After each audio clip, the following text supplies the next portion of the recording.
Hey everybody, welcome to the ancient Agora here in Athens.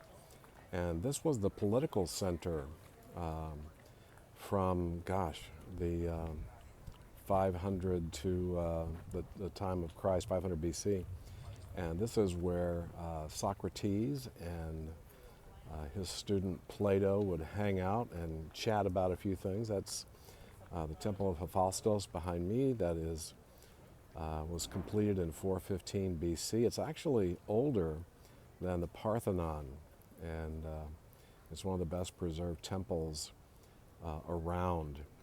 And so this week, it seemed only appropriate. We're talking about problem solving in our lesson and in your readings. And interestingly enough, many of the papers or proposals that you will be writing in your career going forward will probably be related to solving a problem.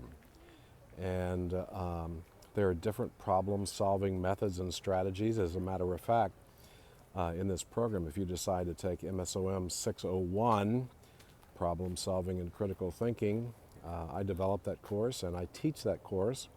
And we talk about problem solving, we talk about critical thinking. So it just seemed appropriate for me to be here in the ancient Agora in Athens to talk about problem solving. As a matter of fact, there's a problem-solving method called the Socratic method.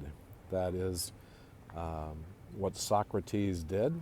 And the key thing in the Socratic method is to ask questions.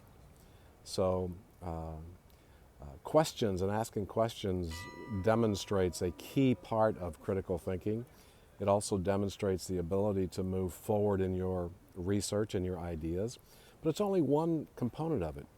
As soon as you ask questions, then part of the Socratic method is to listen.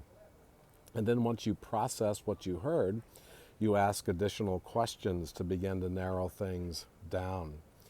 So the whole asking questions component of the Socratic method is very, very important. But certainly listening is important as well.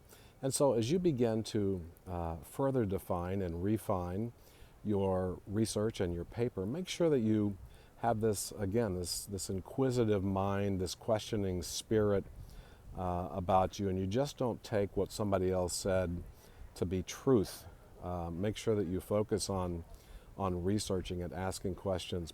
One of the quotes I use in the critical thinking class was attributed to Albert Einstein, and he said this: if he had 1 hour to solve a problem, he would spend 55 minutes asking questions and the other 5 minutes solving the problem.